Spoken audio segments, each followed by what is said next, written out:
Okay, can you explain? Let's explain the surgery. What O- happens during surgery? Okay, so when the patient comes in, Bree usually applies topical numbing cream after she takes photos, and then we let that sit for about 10 minutes. And this topical numbing cream is very effective. So it's pretty strong. It's not the stuff you get at CVS. Takes about 10 minutes. We use the same numbing cream topical formulation for, numbing the face when we do lasers and whatnot. So we've all had the sensation of like not being able to feel our face. Like we know it works. And then after that's been in place for about 10 minutes, I go in, wipe off the numbing cream, mark out the areas that we're going to resect. And then I show the patient that, and then I inject with local anesthetic. And most of the time, the patients don't even feel that local anesthetic going in. So I'm injecting right into the labia with the local anesthetic. That's a lidocaine marking mix. And then we let that sit for 10 minutes because it takes some time. We don't want to start too soon.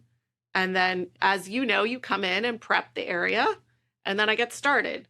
We tend to do this with the surgery I do it with a scalpel and then use bovie which is just a form of a cautery it's energy used to coagulate any bleeding or blood vessels. We've been asked about laser labiaplasty. That is usually when you're using a laser as your cautery device, which we have. It's just not as effective as a regular cautery. And so I think it's a little gimmicky. And that's why I just use standard cautery. So after I resect the tissue, then I end up suturing the two sides of the labia together. They're like leaves. And I do that with absorbable suture. So there's two layers of absorbable suture that are dissolvable that you can't see, and one outer layer that is absorbable and dissolvable that you can see. And that is usually gone by the time you see me at 1 week post-op. But as you mentioned, can be itchy. That's a normal process with healing anywhere, but especially annoying when it's your labia. So, Right. And a lot of people lately have been they have a yeast infection. right, which is What would so it differ is the itchiness? yeah, so it is a potential problem. Using minimal antibiotics, because you don't need that many, so just the day of limits the yeast infection potential after surgery. And then I do prescribe everybody diflucan, aka fluconazole. It's that oral medication you can take if you get a yeast infection, but it's usually itchiness combined with discharge. Patients that we know get yeast infections frequently, I start them on diflucan before surgery. But you're right. Lately, we've had a handful of patients who are unable to separate normal itchy with itchy yeast infections, so they take the diflucan and then it doesn't really get better. But there's no harm in taking the one diflucan. So we learn from those patients and we just start advocating, hey, if you take the diflucan, it doesn't feel like it's getting better, you can try hydrocortisone. And I feel like we just have a long list of things that we go over now with everybody. So Right. cover all the bases. Yeah, and we added some aftercare with dermoplast that helps with Mhm. itchiness, For right? pain. A little bit some stuff Yeah. and some numbing cream.